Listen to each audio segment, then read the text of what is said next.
Your tests verify that the scoring logic is mathematically correct. You test edge cases like the workload cap. If a technician has 7 active orders, the penalty should still be -5, not -7. You test that the sort is correct. You test that specialty matching is case-insensitive. These tests run automatically on every commit.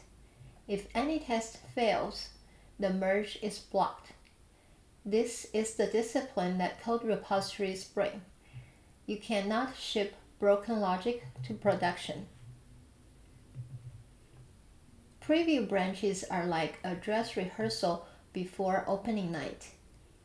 Your code runs against real production data, but writes to a temporary preview dataset, not the real output. You can inspect every row to confirm correctness before merging. This workflow mirrors professional software engineering: branch, write, test, review, merge. Foundry makes it native to data engineering. Code repositories produce datasets just like Pipeline Builder. These datasets can back ontology object types, feed workshop dashboards, and power AIP agents.